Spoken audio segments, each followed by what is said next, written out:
Hello and welcome. Today is going to be part one of our discussion in reference to the gap year, the postgraduate year. We can call it, there's a term, a lot of people just are using it now as a take a year off and go to the weight room or, get your academic affairs in order. But for several decades, in fact, centuries, this has been referred to as the postgraduate year. And a lot of families across the country, at least those that are not in the greater New England or North Atlantic, Northeast area, might be unfamiliar with the postgraduate process. And so I thought it would be a good idea to take some time and speak with a family who I'm helping. We've been discussing this process now for almost a year now. And when I first broached this subject with the McIntyre family, we have Stephen, we have Alana, and we have Logan from Texas. First and foremost, welcome, guys, and thank you very much for taking a few minutes to talk to me tonight. Thank you. Thanks, Walter. So when we first started, I guess we'll start, Stephen and Alana as parents. When I first began to talk and we got a little bit of a background, Logan as a student and then Logan as an athlete, and I first broached this topic. Can you tell me a little bit about what your initial thoughts were prior to delving into, your due diligence mode? Yeah, I'll let Lana touch on it too. But my first, I guess, was maybe neutral to negative. It kind of seemed like a fifth year of high school, and Logan's worked pretty hard on his grades. And even though I knew some of these schools by reputation were great academic schools, it seemed like maybe we were done with that high school process. And the thought of another year, I don't think sounded great initially. And I think we've kind of done a 180 over the last 6 months or so, kind of as we've learned more. But I think initially it just didn't seem like a fit for Logan. And before I ask you directly, Logan, that's really a kind of an initial reaction for the vast majority of parents and families when you start thinking about the extra year of high school, which is, a normal kind of a thought process or classification. But in reality, it's really, not that. I mean, there's a significant amount of information that I think parents benefit from once they do a deeper dive. But maybe, Lana, you can kind of talk to me or explain to parents upon further exploration and obviously visiting these schools. What was your takeaway once you were able to not only speak with representatives at these schools, but kind of step foot on campus and get an idea of the lay of the land, so to speak? Well, now all of a sudden it feels like a great opportunity that Logan has, not only for on the baseball side, which is another chance for him to grow, get stronger, make new connections, but also as a student to be even better prepared for college, to kind of take this intermediary step and develop independence even more than he already has. So we're excited about this chance for him to grow across the board.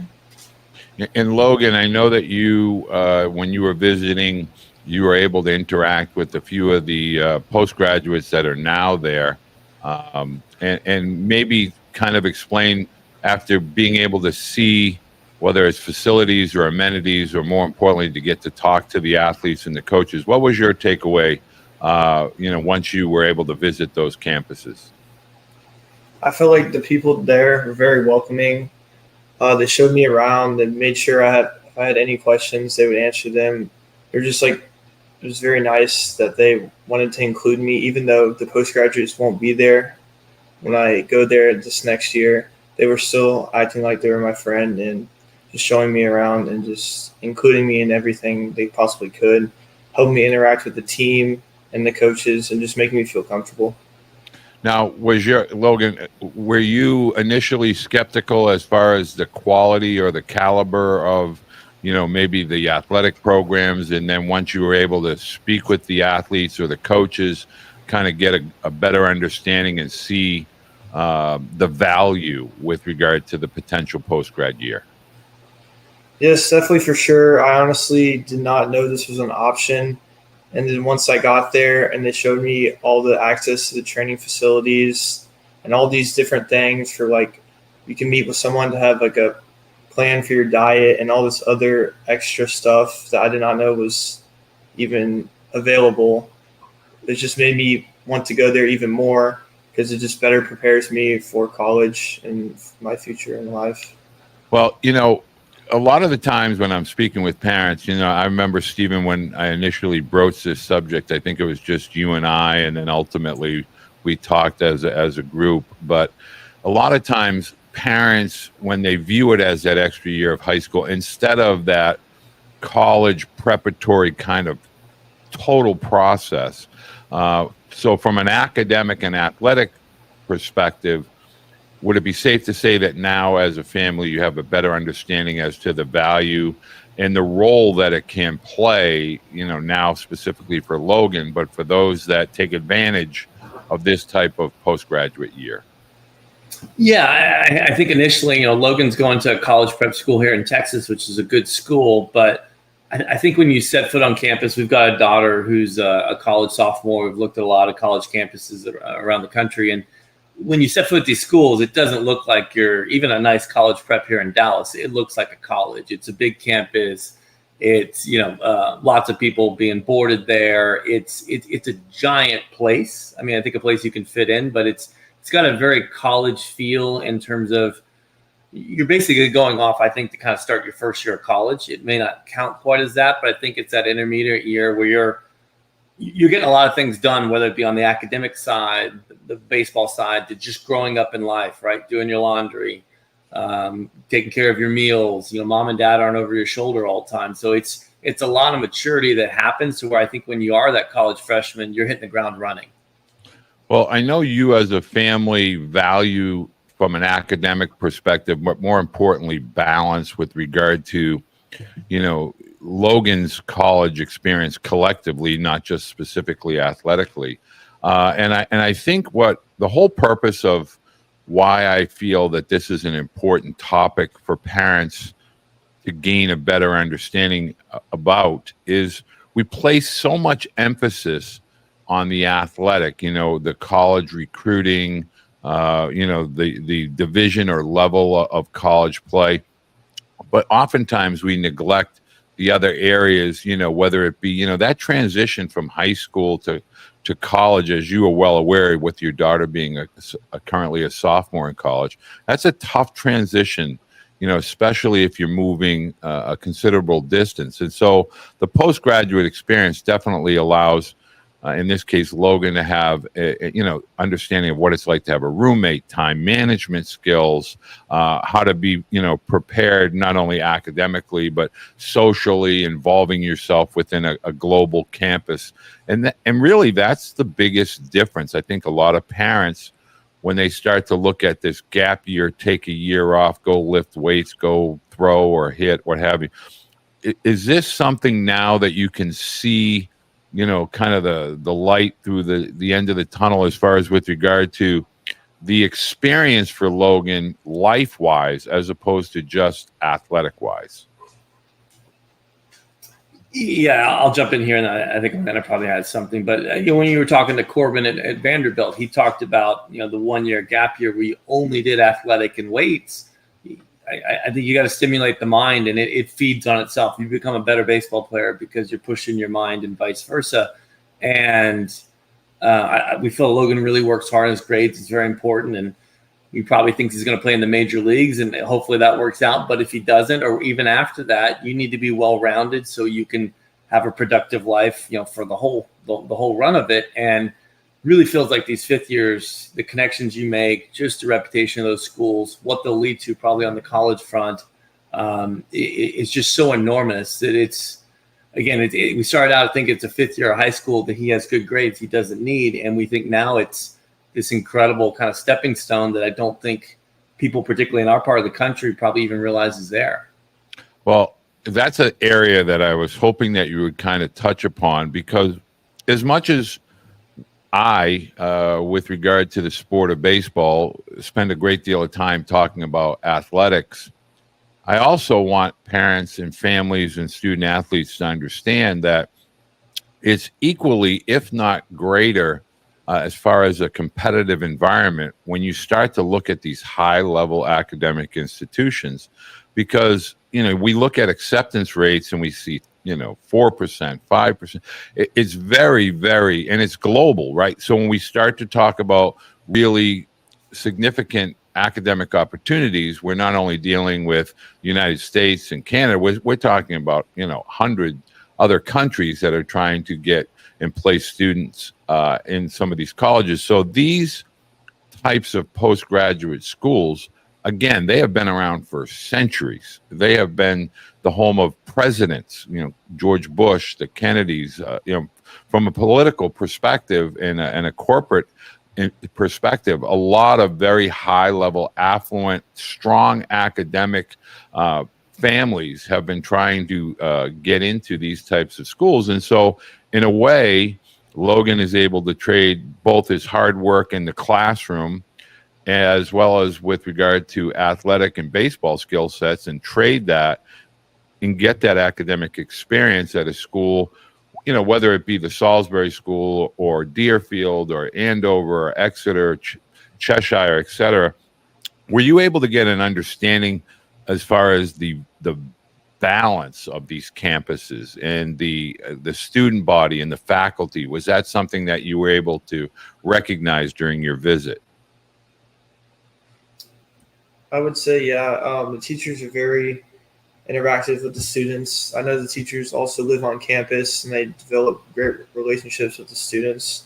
I saw that while I was doing a tour with one of the students, and I just thought that was pretty cool. That your teachers almost are like friends that you can go to and just always talk to.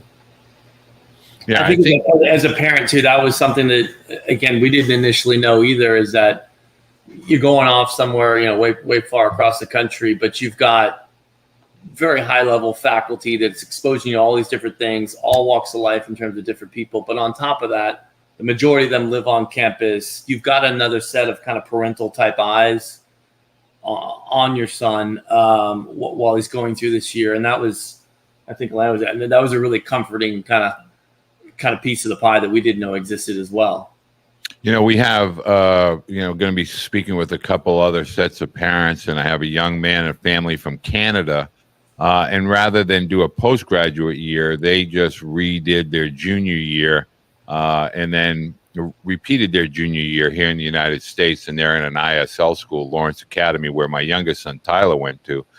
And one of the most fascinating dynamics of Lawrence Academy particularly is Tyler, who was a very introverted, kind of soft-spoken student at a public high school, when he went to Lawrence Academy, was kind of brought out of his shell by a very prominent former NYU professor, from New York, and it still maintains a tremendous relationship, albeit 14 years later from his high school days. So I really think that when you start to do a deeper dive into this experience, it's not just an athletic-centric decision. This is a really, I can speak from a position as a parent, something that truly affects our children long term. And so, Alana, I guess I really want to ask you, do these schools feel comforting as a mom?